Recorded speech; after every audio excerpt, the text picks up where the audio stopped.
Ani yafkahu qawli. Selamat pagi. Selamat pagi, Pak. Selamat pagi Pagi, dan Pak. salam bahagia. Alhamdulillah hari ini merupakan pertemuan yang keempat dan kalian belum sempat mengerjakan kuis. Mudah-mudahan minggu depan saya siapkan kalian untuk bisa mengerjakan kuis. Di mana materi kuis tersebut adalah dari pertemuan yang pertama. Kita membahas mulai dari pengertian etika bisnis. Seperti kita ketahui bahwa etika bisnis ini berasal dari bahasa Yunani, yakni ethos atau bentuk jamaknya taeta, yang membahas mengenai aturan, kebiasaan, adat istiadat atau budaya di suatu daerah.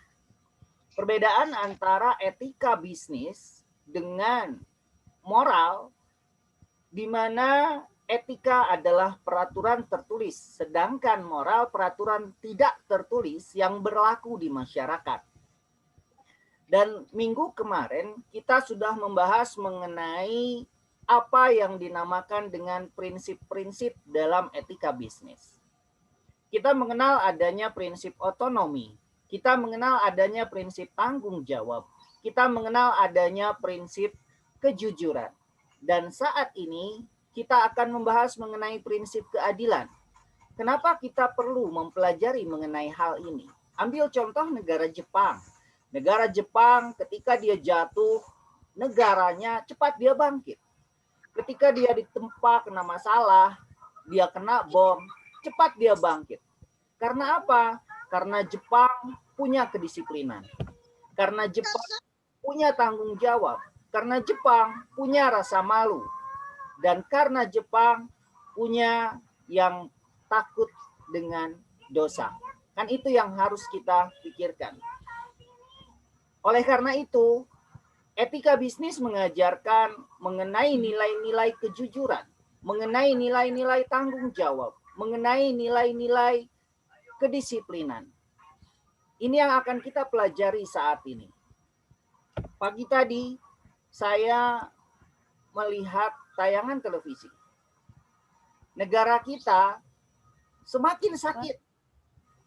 Belum selesai satu masalah yang menempa negara ini dengan adanya masalah pandemi. Ditambah lagi dengan masalah undang-undang yang baru disahkan oleh DPR, Omnibus Law ini, yang menyebabkan masyarakat bawah bergejolak.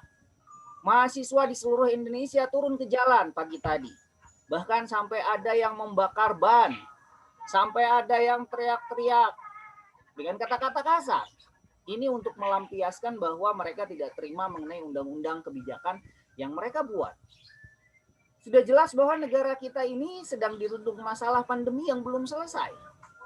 Tapi ditambah lagi dengan masalah yang baru. Ya mudah-mudahan kita berdoa semua masalah ini cepat selesai. Apa permasalahannya? Mereka menuntut keadilan yang tidak ada. Kan itu. Oleh karenanya, hari ini kita akan membahas mengenai keadilan tersebut. Apa yang dinamakan dengan adil? Kalian pernah melihat seorang pebisnis, seorang pedagang di pasar, mereka menjual produk yang sama. Apakah ada orang yang protes? Oh, nggak boleh kamu karena saya sudah jualan duluan. Kan tidak. Apakah mereka melakukan protes pada pedagang yang lain dan tidak boleh memperdagangkan produk yang sama dengan produk yang saya jual? Belum pernah saya lihat. Persaingan yang dilakukan di pasar antara satu tukang daging dengan tukang daging yang lainnya, itu sama-sama mereka bisa berjalan adil. Tidak ada protes yang mereka lakukan. Nggak boleh kamu jualan di sini, saya sudah jualan daging duluan. Tidak. Oleh karenanya di Indonesia, setiap orang Indonesia yang berada di bawah bendera merah putih mempunyai hak yang sama. Oleh karenanya, masyarakat bawah yang mereka teriak, mereka merasakan bahwa saya harus mempunyai hak yang sama dengan orang lain, kan begitu. Karenanya para buruh teriak, dibantu oleh mahasiswa. Karena perasaan keadilan itu yang mereka tidak dapatkan. Saya merasa bahwa saya ditindak dengan rasa tidak adil. Kenapa tidak adil? Lawong saya bekerja. Kemudian setelah saya bekerja, saya mau keluar, upah saya dihapus. Itu kan yang dipermasalahkan oleh mereka salah satunya. Mereka merasakan tidak adil. Saya sudah mengabdi pada perusahaan Anda. Tapi perusahaan Anda tidak memberikan keadilan pada diri saya. Tenaga kami diperas. Pemikiran kami diperas. Tapi ketika kami meminta hak kami, mereka abaikan. Prinsip keadilan di sini tidak jalan, kan itu yang mereka tuntut. Kami menginginkan keadilan. Apa itu keadilan? Apa itu sesuatu yang adil, yang dianggap sama rata, sama rasa? Itu yang mereka inginkan. Oleh karenanya mari kita lihat. Saya sudah buatkan slide untuk kalian. Etika keadilan dalam bisnis. Kalian boleh melihat ke layar kalian. Saya akan sharekan.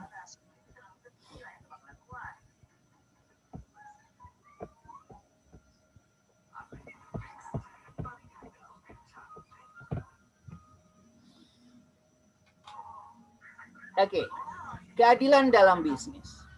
Seperti kita ketahui bersama bahwa bisnis adalah kegiatan individu atau kelompok untuk menghasilkan produk barang atau jasa untuk mendapatkan profit atau keuntungan.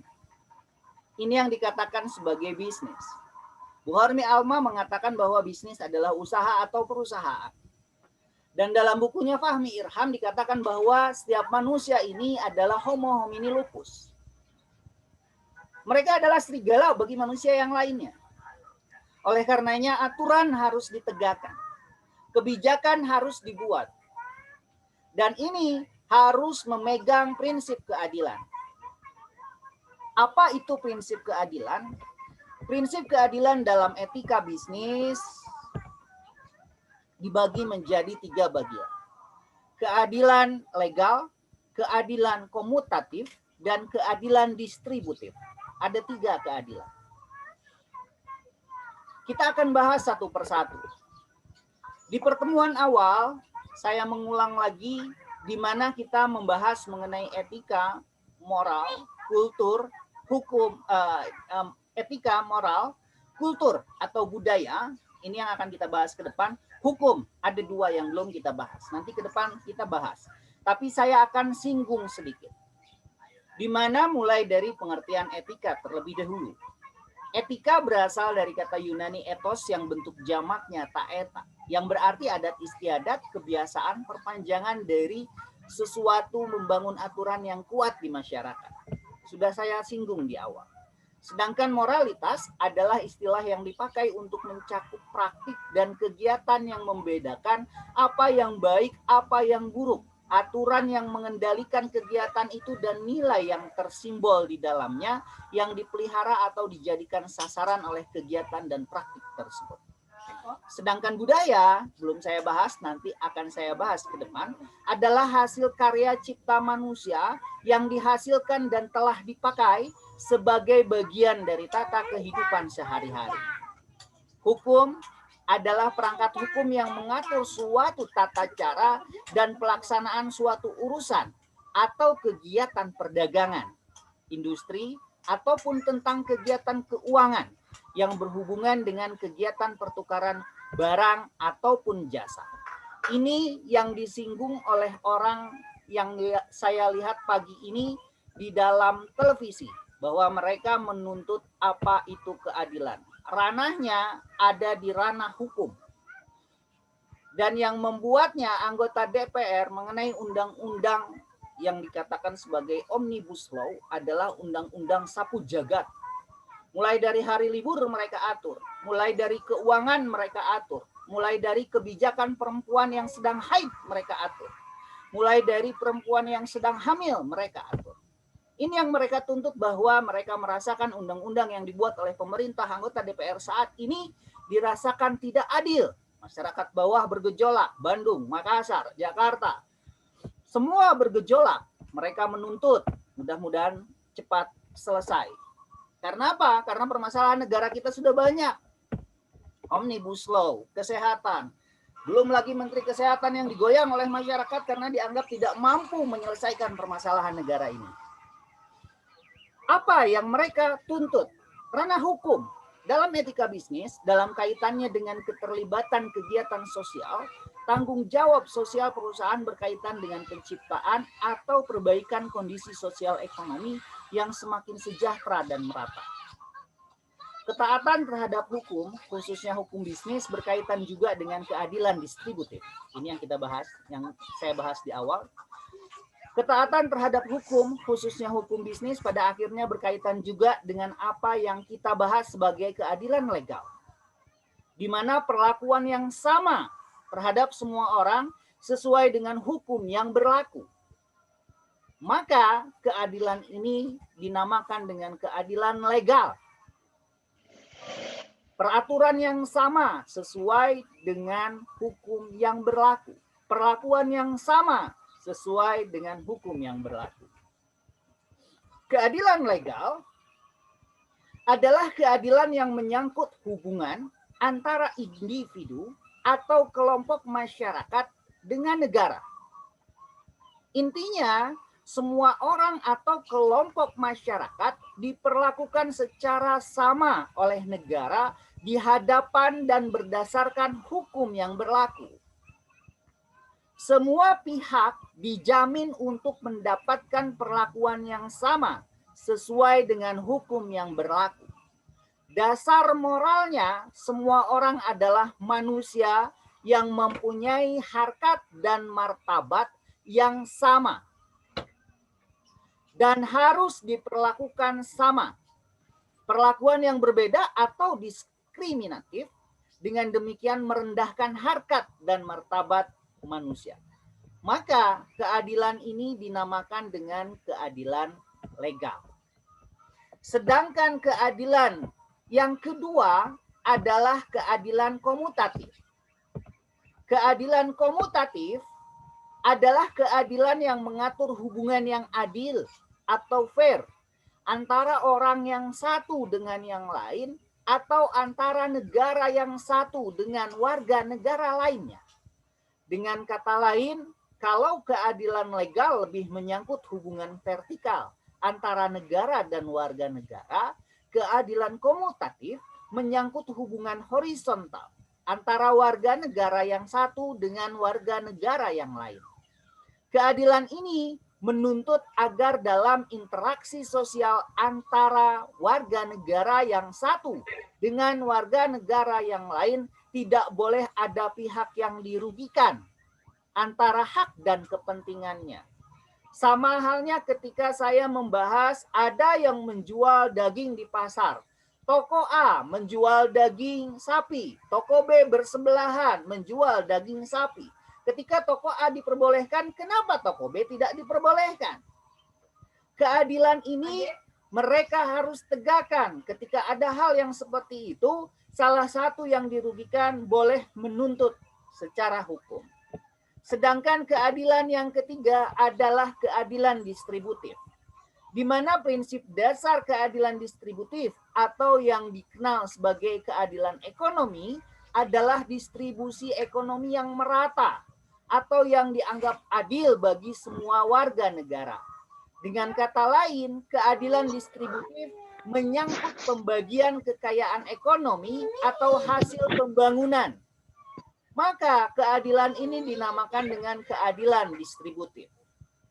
Keadilan individual dan keadilan struktural, keadilan bukan hanya merupakan persoalan individual sebagaimana umum yang dipahami orang. Keadilan bukan sekedar menyangkut tuntutan agar semua orang diperlakukan secara sama oleh negara atau pimpinan dalam perusahaan. Seakan ini merupakan urusan pribadi antara orang tersebut dengan pemerintah atau dengan pimpinan perusahaan. Perlakuan adil adalah hak segala bangsa. Oleh karenanya diatur dalam Pancasila bahwa keadilan sosial bagi seluruh rakyat Indonesia. Semua rakyat Indonesia berhak untuk mendapatkan keadilan. Oleh karenanya ada istilah saat ini yang ramai di masyarakat bahwa hukum tumpul ke atas, tajam ke bawah. Hal inilah yang perlu kita singkirkan dari negara Indonesia.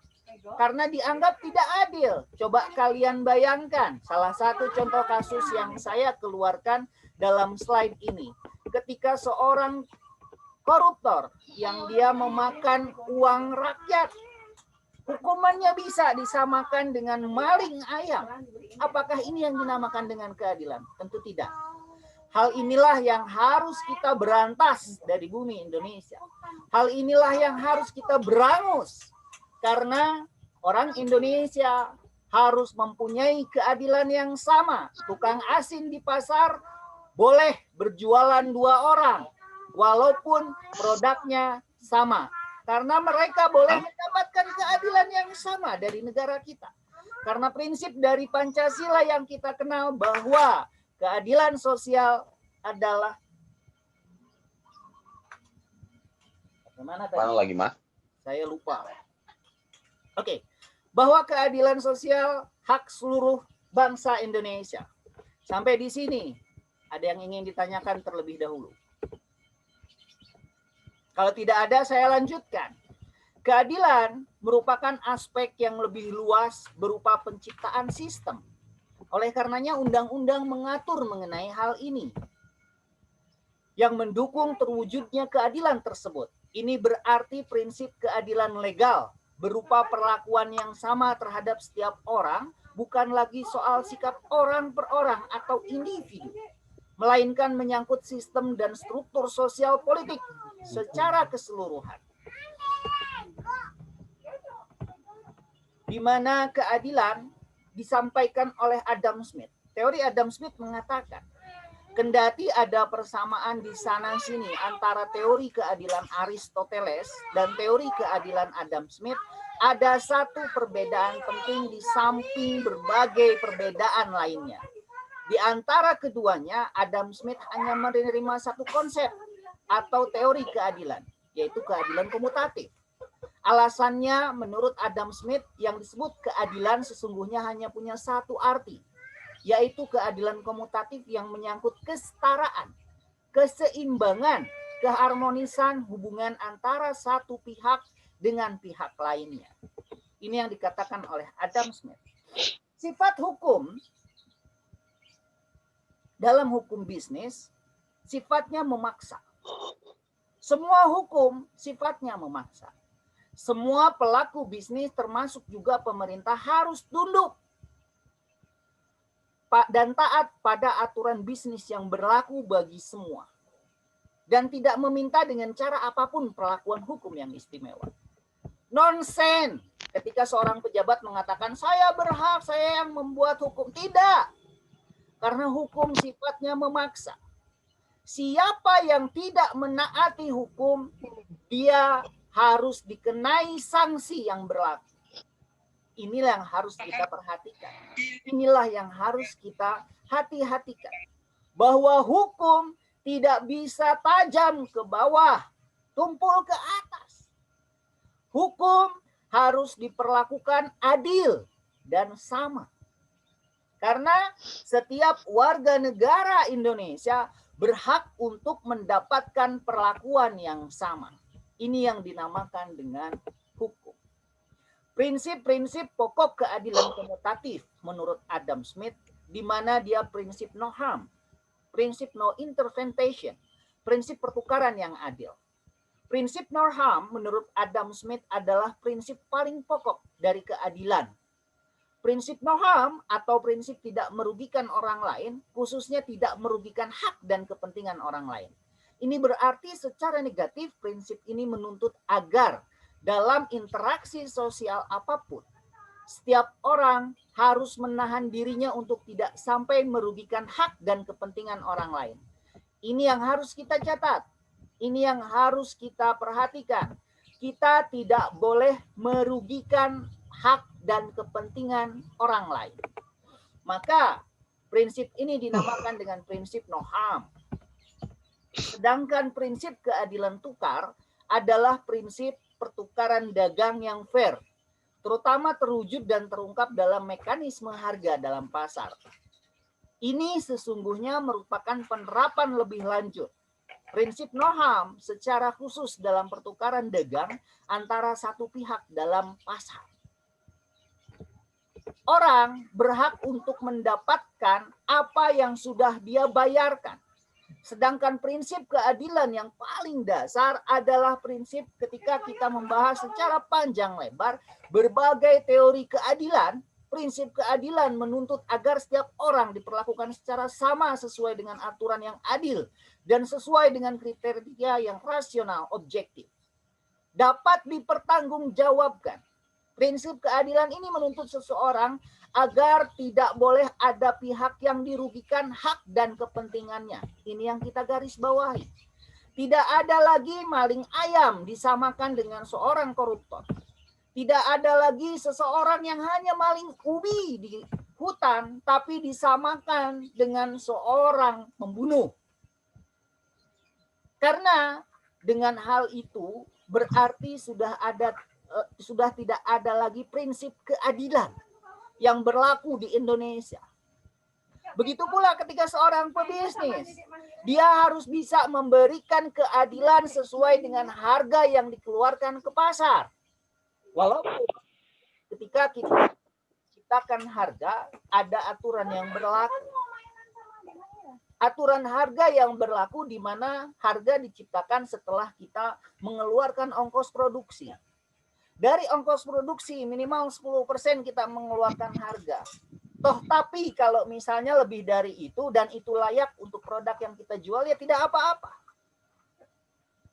Cuman resikonya satu, mungkin barang kita tidak laku karena harganya akan terlalu mahal.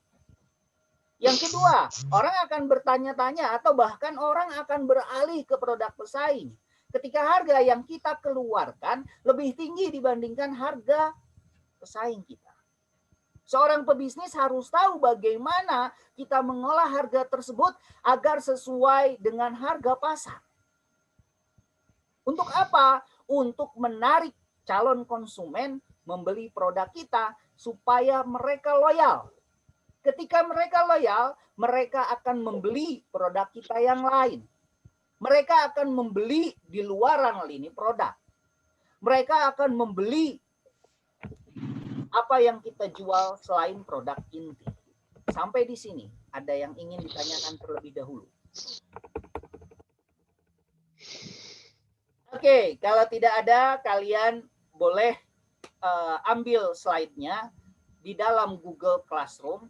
Saya akan membuka sesi kedua karena waktunya di sini hampir habis, sudah habis, nanti takutnya tiba-tiba terputus.